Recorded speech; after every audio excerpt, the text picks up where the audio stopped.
This is USVI News, your Virgin Islands connection. Hi, everyone. Thanks so much for joining us for USVI News. I'm Emily Matson. FTX founder Sam Bankman-Fried has agreed to extradition back to the United States to face charges related to the collapse of his crypto exchange. It comes after a chaotic day in court on Monday that had Bankman-Fried shuttled between a Bahamian courtroom and jail. The 30-year-old former billionaire was arrested in the Bahamas last week, a month after his company collapsed.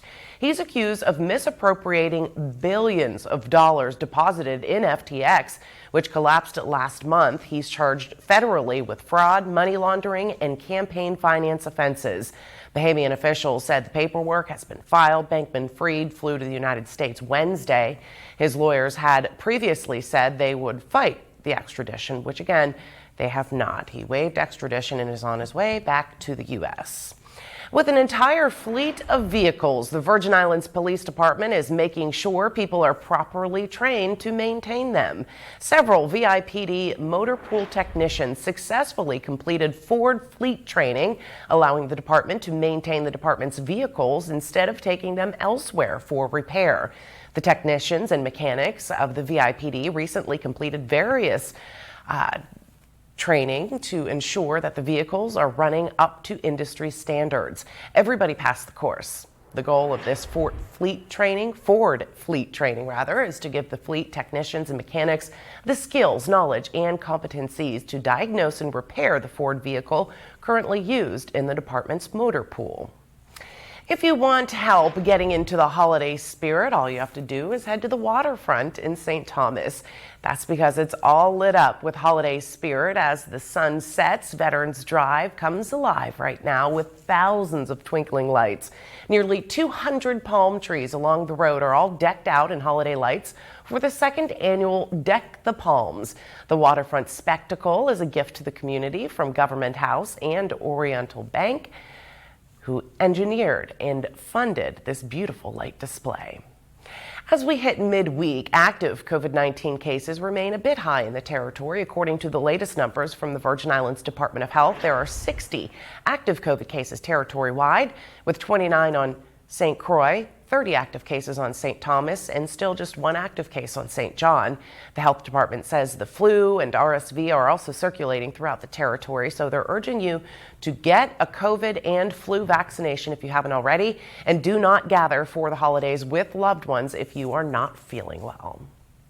Migraines can be a debilitating problem for millions of Americans, and the stress, sights, and even smells of the holiday season can actually trigger serious episodes.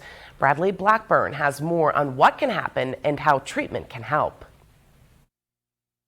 Darian Segura Katz loves to host big family gatherings during the holidays, but last year the wife and mom had to cancel because of her pain. I was supposed to do Thanksgiving. I couldn't because I was in such a bad shape. Like many women, she first experienced migraines in her 40s. Doctors also diagnosed her with a nerve condition called trigeminal neuralgia. Electric shocks to the half of my face to the point that I could not do anything. Dr. Shay Dada with NYU Langone Health treats Segura Katz and says she sees more migraine patients this time of year. Because of the increased number of triggers we have in terms of food and stimuli and stress, and travel is another big one. Even bright holiday lights and the strong smell of scented candles can trigger migraines. So Dr. Dada says prevention is key. Hydrate, especially when traveling. Try to sleep at least 7 hours a night and moderate food and alcohol intake. Sulfates in wine are often a trigger. Segura Katz modified her behavior to manage stress. She also uses prescription medications and gets regular Botox injections. It basically stops the pain receptors from overfiring. Doing okay? Yes. She's doing so much better this year that she plans to host her family for both Christmas and Hanukkah. So you want other people to know this is treatable? Yes, that's the whole reason of me being here. Putting her health first during the holidays to keep migraines at bay. Bradley Blackburn, CBS News, New York. And doctors say people who have more than 15 headaches a month may be suffering from migraines and could benefit from treatment. And women are more likely than men to experience migraines. In other health news today, you may know billionaire Mark Cuban from the show Shark Tank, or as the owner of the Dallas Mavericks. But what he really wants to be remembered for is his relatively new company on a mission to change prescription drug pricing. Cynthia McFadden reports. Because you've got to have like a real office somewhere. No, this is it. No, this is it. Complete with concrete floor and thrift store worthy furniture. That's when I was 16 in junior achievement. And you were good. Oh, I was great. The windowless office may not be what you'd expect for someone estimated to be worth nearly $5 billion, but the confidence fits. Put the money where it has an impact. For the past year, Mark Cuban, the owner of the Dallas Mavericks and a regular on Shark Tank, So for those reasons, I'm out. has been trying to impact the world of prescription drugs. And one of the first things you said about all of this, if I may quote you back to you, was that you intended to F up the pharma industry. Yeah, I was comprehensive. I didn't use the word F or the letter F. So how are you doing on that goal? They still know we exist, but at the same time, we're impacting the lives of, million-plus people. In just 10 months, he says, his 1.5 million online customers can choose from about 350 generic medications. Cuban is so confident it will work, he is funding the entire thing himself. How much has he spent? More than a bag of chips. 100 million? It's a lot, yeah. More than that. Yeah, it's a lot. So, is it working? NBC News selected several drugs to compare, and prices are, as claimed, often lower than competitors, sometimes costing even less than a patient's copay. This leukemia drug retails at a pharmacy chain for more than $1,500 a month. With insurance, a typical copay is $30, but at Cost Plus, no insurance needed, $19.40. Are there bad guys, from your perspective, morally bad guys, driving these prices up? I'd say that they're misleading, and they try to create the perception that the patient comes first, and they don't.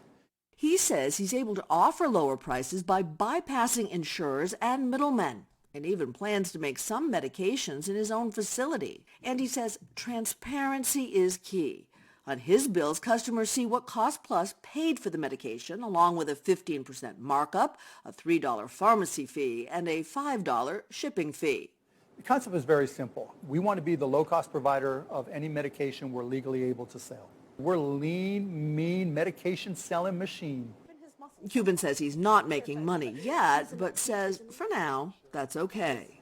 It's the right thing to do. I have money, and we will make money. I don't want this to seem like it's completely altruistic.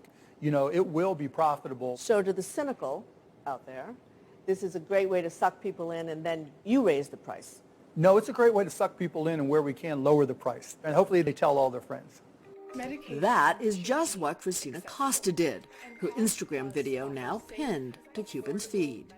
I have epilepsy and brain cancer and anxiety. Costa told NBC News she's never met Cuban, but that using Cost Plus drugs is saving her nearly 90% on her medications every month.